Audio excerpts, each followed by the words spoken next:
2 నిండు ప్రాణాలను బలి తీసుకుంది. అది కూడా ప్రాణంగా ప్రేమించి పెళ్లి చేసుకున్న ఒక జంట మటన్ కర్రీ విషయంలో తమ ప్రాణాలను తీసుకున్నారు. పెళ్లి జరిగి కనీసం నెల రోజులు గడవక ముందే ఇద్దరు తమ ప్రాణాలను కోల్పోయారు. ఒక మటన్ కర్రీ వల్ల ఇదంతా జరిగిందంటే మీరు నమ్ముతారా? ఖచ్చితంగా నమ్మాల్సిందే. జగిత్యాల జిల్లా ఎర్దండిలో ఈ ఘటన చోటు చేసుకుంది. కొత్తగా ప్రేమించి పెళ్లి చేసుకున్నారు, పెద్దలను ఒప్పించారు. సెప్టెంబర్ 26న పెళ్లి చేసుకున్నారు సంతోష్ గంగోత్రి. అయితే దసరాకు భార్యతో అత్తగారింటికి వెళ్ళాడు సంతోష్.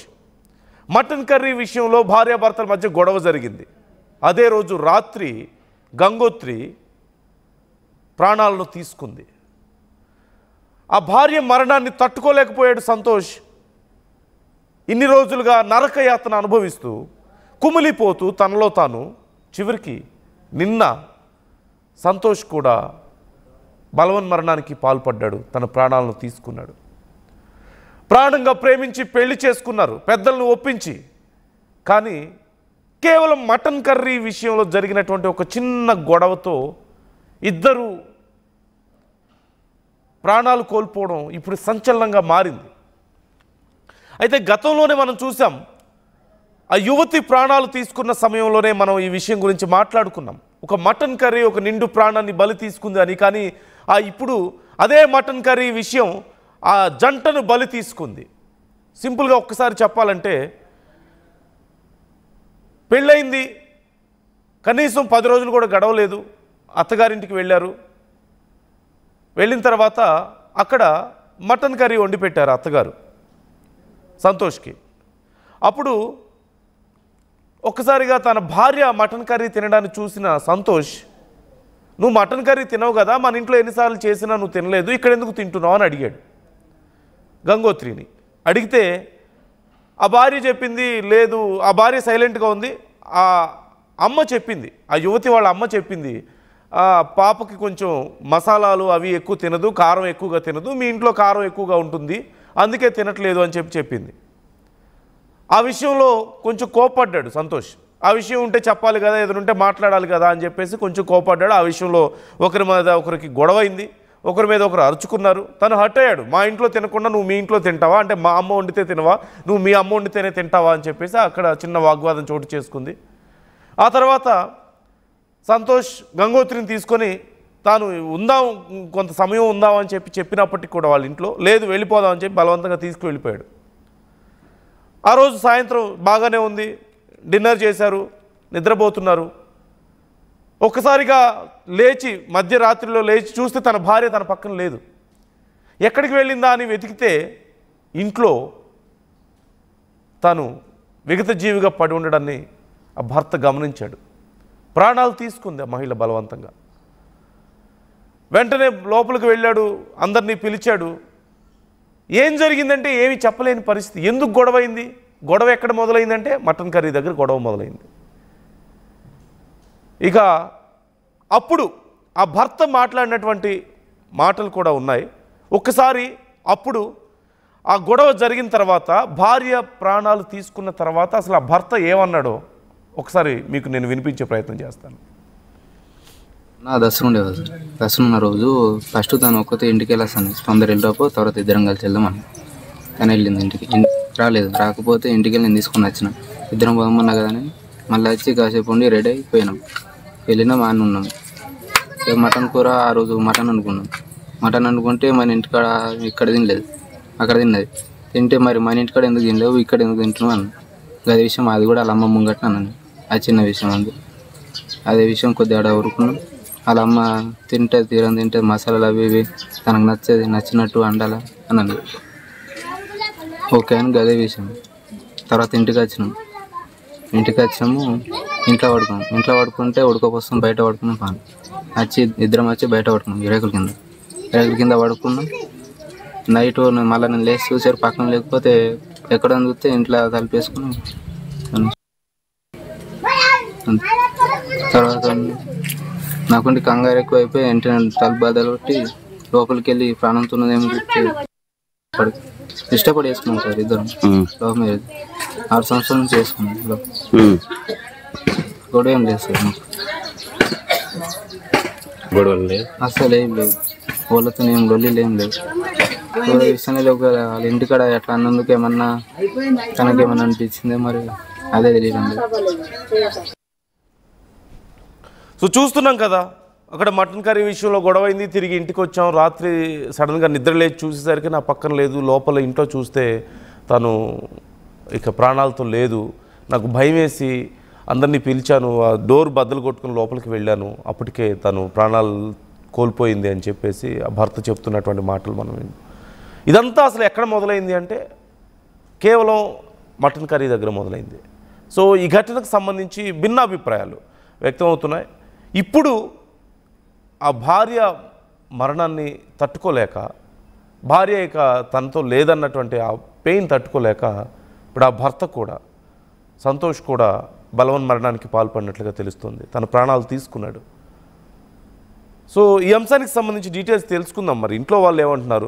ఈ ఘటన జరిగిన తర్వాత, అంటే భార్య ప్రాణాలు తీసుకున్న తర్వాత ఆ భార్య తల్లి సంతోష్ మీద చాలా విమర్శలు చేసింది. సంతోష్ ఏదో చేసుంటాడు, ఏదో అనుంటాడు, మా అమ్మాయి పట్ల చాలా దురుసుగా ప్రవర్తించాడు, మేము పెళ్లికి ఒప్పుకోకపోతే కూడా బలవంతంగా తీసుకెళ్ళాడు. సో ఖచ్చితంగా ఇక్కడ మా అమ్మాయిని సంతోష్ ఏదో చేసుంటాడని చెప్పేసి మాట్లాడినటువంటి సందర్భం కూడా మనం చూసాం గతంలో. ఇప్పుడు సంతోష్ కూడా ప్రాణాలు కోల్పోయాడు. ఈ కేవలం తన భార్య ఇక లేదన్న బాధతో. మరి అక్కడ పరిస్థితి ఏంటి ఇప్పుడు? ఆ బంధువులు ఏమంటున్నారు?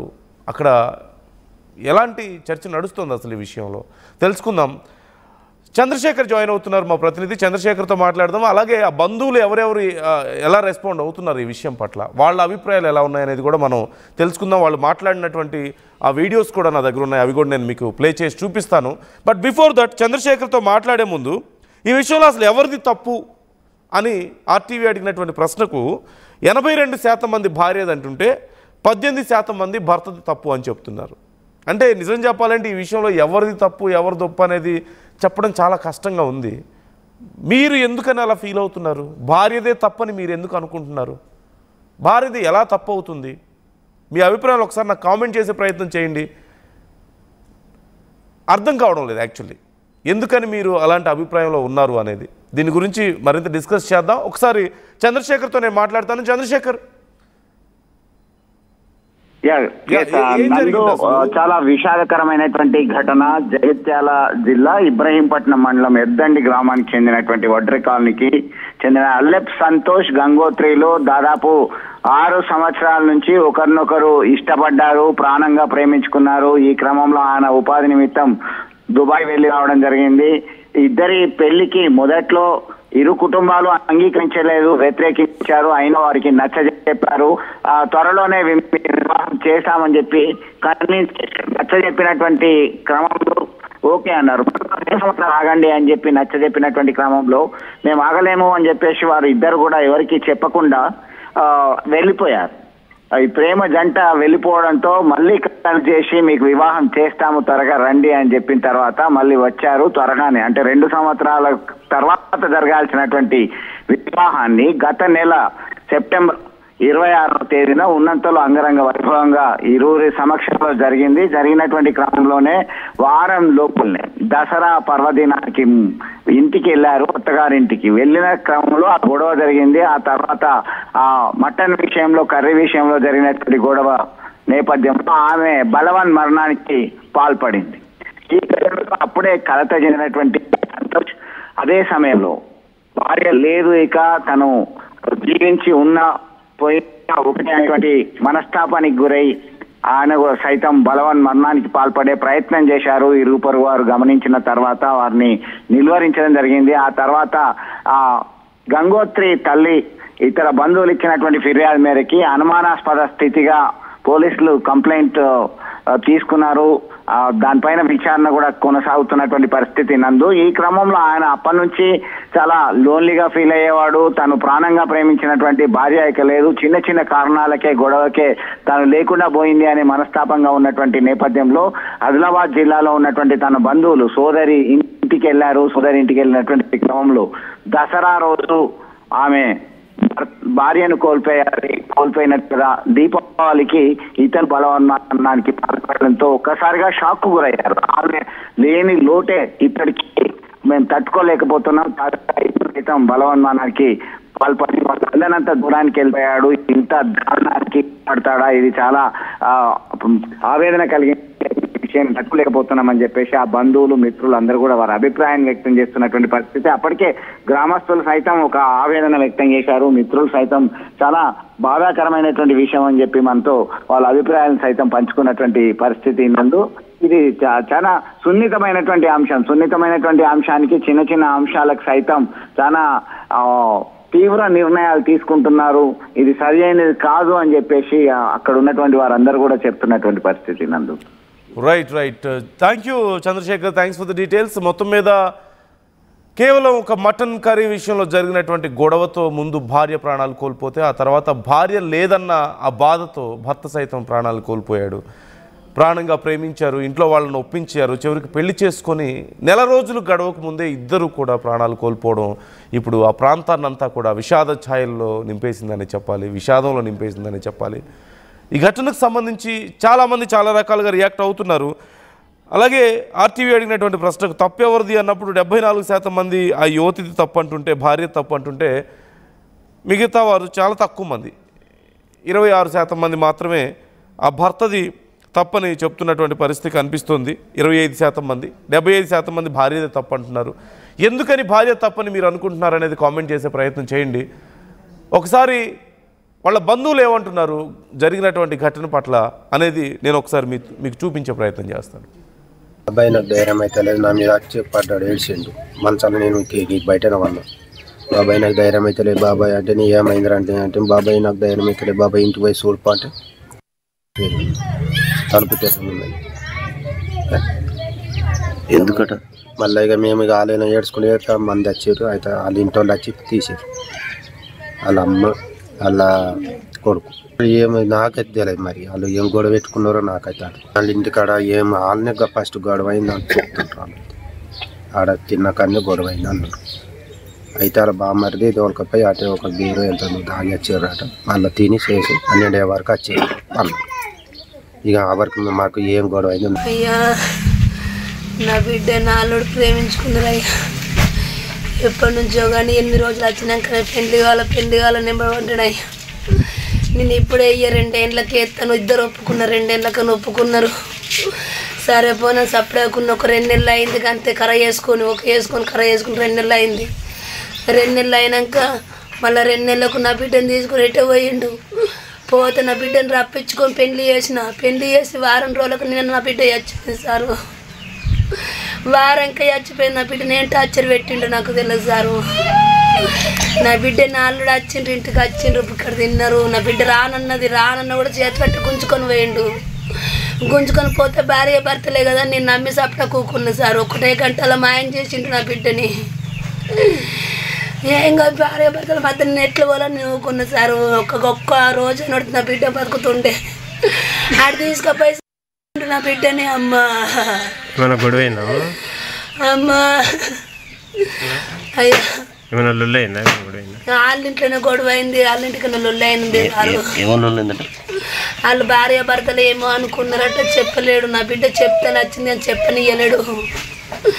చెప్పనియకుండా చేతి పట్టి గుంజుకొని వేయండు. గుంజుకొని పోతే నా బిడ్డను చేతి పట్టి ఇట్లా అమ్మ అని పిలిస్తే ఉండమ్మ ఇలా ఉండి పోదు అని అంటే, అద్దమ్మ నేను పోతామ్మా ఉండమ్మ, అలా మీకు మాట తెప్పించడు ఎందుకు, నేను పోతాను. ఆయన మాట మీదకి వెళ్ళి వేయింది నా బిడ్డ. మాట మీద కొనుక్కోపోతే తెల్లదాకా నా బిడ్డను వచ్చేదాన్ని తప్పు ఉంటే నా దగ్గరకు తీసుకొచ్చి నన్ను అడిగిపిస్తే అయిపోతుండే. నా బిడ్డ చూడేందుకు కనుక వేసుకుంటూ ఇంకో పెన్ను దొరుకుతుంది, నా బిడ్డ దొరుకుతుంది. అసలు నాకున్నది ఒక్కతే బిడ్డ, నీ కాళ్ళు మొక్కుతున్నాను. నా బిడ్డను ఏమనకు, నా బిడ్డను కొట్టకు, నా బిడ్డను తిట్టకు, ఏమన్నా బాధ ఉంటే నాకు చెప్పు, నేను చెప్పుకుంటా నా బిడ్డకు. కానీ నా బిడ్డను ఇబ్బంది పెట్టకు అన్న సార్. నేను మంచిగా చెప్పాను కూడా నా బిడ్డను టార్చర్ పెట్టి సారు. గుండెలు బాదుకొని ఏడుస్తున్న ఆ తల్లిని మనం చూస్తున్నాం. ఒక్కగానొక్క కూతురు నా బిడ్డని ఏం అనొద్దు అని చెప్పేసి ప్రాధేయపడ్డాను నేను నా అల్లుడిని, కానీ నా అల్లుడే ఏదో అన్నాడు, ఏదో చేశాడు అంటూ ఆ యువతి ప్రాణాలు కోల్పోయిన తర్వాత బలవన్మరణానికి పాల్పడ్డ తర్వాత ఆ తల్లి మాట్లాడుతున్నటువంటి మాటలు మనం చూస్తున్నాం. అప్పుడు ఆ భర్తే ఖచ్చితంగా ఏదో అన్నాడు అని చెప్పేసి అనుమానం వ్యక్తం చేశారు. కానీ ఆ భార్య లేదన్న నిజాన్ని జీర్ణించుకోలేక,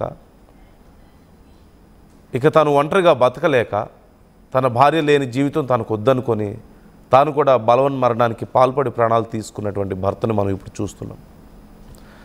అక్కడ ఉన్నటువంటి బంధువులు కూడా చెప్తున్నారు, ఏమి తెలియదు, మాకు ఏం జరిగిందో ఏంటో మాకేం తెలియదు అని చెప్తున్నారు. ఇక్కడ చాలామంది ఎవరిది తప్పు అన్నప్పుడు ఖచ్చితంగా ఆ భార్యదే అని చాలామంది చెప్పారు. అఫ్కోర్స్ ఇద్దరిది తప్పే ఈ విషయంలో. గొడవలు అన్నాక అవుతూ ఉంటాయి, చిన్నవైనా పెద్దవైనా. కపుల్ మధ్యలో, ఒక గర్ల్ ఫ్రెండ్ బాయ్ ఫ్రెండ్ మధ్యలో అయినా, లేదంటే భార్యాభర్తల విషయంలో అయినా సరే గొడవ అవడానికి పెద్దగా కారణాలు అవసరం లేదు. చిన్న చిన్న కారణాలే కొన్నిసార్లు చాలా పెద్దవి అవుతాయి. చిన్న చిన్న గొడవలే చాలా పెద్దగా మారుతూ ఉంటాయి. ఎంత మారినా, ఎంత పెద్దవైనా, ఎన్ని గొడవలైనా ప్రాణాలు తీసుకోవడం మాత్రం తప్పు. ఏదైనా సరే ప్రాణాలు తీసుకోవడం మాత్రం తప్పు. అలా ప్రాణాలు తీసుకొని మొదట ఆ భార్య తప్పు చేసింది, అలా ప్రాణాలు తీసుకొని తర్వాత ఆ భర్త కూడా తప్పు చేశాడు. మేబీ ఆ నిందను కూడా భరించలేకపోయాడేమో, తానే ఏదో చేశాడన్నటువంటి నిందను కూడా.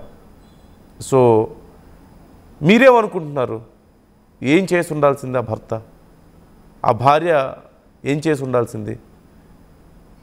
కామెంట్ చేసే ప్రయత్నం చేయండి. మీ అభిప్రాయాలు కూడా నాతో పంచుకోండి.